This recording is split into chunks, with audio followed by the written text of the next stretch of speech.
ক্ষিতিকন্যা কস্তুরী গোস্বামী যোগ দিলেন গেরুয়া শিবিরে।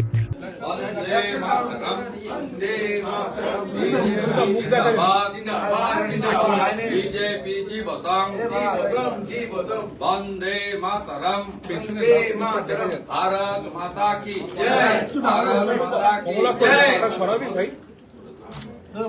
একটু নামালে ভালো হয়। ছবিটা হয়।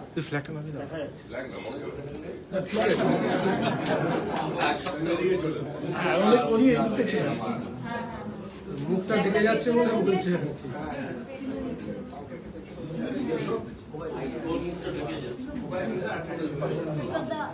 দাঁড়া দাঁড়া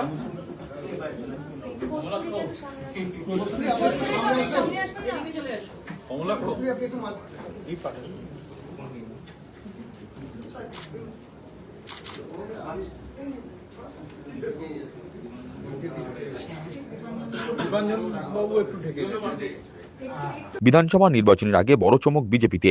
মঙ্গলবার প্রয়াত আরএসপি নেতা ক্ষিতি গোস্বামীর ছোট কন্যা কস্তুরী গোস্বামী যোগ দিলেন বিজেপিতে। এদিন সল্টলেকে বিজেপি রাজ্য সভাপতি শ্রমিক ভট্টাচার্য ও রাজ্যের বিরোধী দলনেতা শুভেন্দু অধিকারীর উপস্থিতিতে গেরুয়া পতাকা হাতে তুলে নিলেন কস্তুরী। এছাড়া এদিন প্রাক্তন এনএসজি কর্তা দীপাঞ্জন চক্রবর্তী, অবসরপ্রাপ্ত সিআরপিএফ কর্তা বিপ্লব বিশ্বাস এবং শিল্পোদ্যোগী অক্ষয় বিঞ্জেরকাও যোগ দিলেন বিজেপিতে। প্রসঙ্গত, বাম জামানা দাপুটে মন্ত্রী ক্ষিতি গোস্বামীর মৃত্যু হয় 2019 সালের 24শে ডিসেম্বর। তারপরেই 2021 সালের কলকাতা পুর ভোটের আগে কারা দপ্তরের চাকরি ছেড়ে ঘাসফুলে যোগ দেন ক্ষিতিকন্যা বসুন্ধরা গোস্বামী। কলকাতা পুরসভা নির্বাচনে তিনি ভোটে 96 নম্বর ওয়ার্ড থেকে জয়ী হন। এবার ক্ষিতিকন্যা কস্তুরীও রাজনীতিতে পদার্পণ করলেন। এদিন বিজেপি রাজ্য সভাপতি শ্রমিক ভট্টাচার্য জোরের সঙ্গে দাবি করলেন, পশ্চিমবঙ্গ পুলিশ দিয়ে নির্বাচন হলেও এবার তৃণমূল নিশ্চিত রূপে পরাজিত হবে।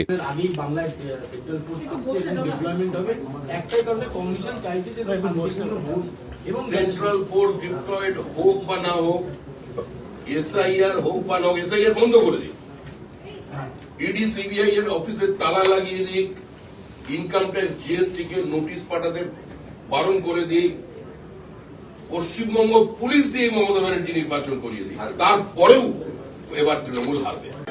আমাদের এই বোর্ড যে পাবলিশ করছি আমরা, এইটার নাম হচ্ছে আধারের কথা।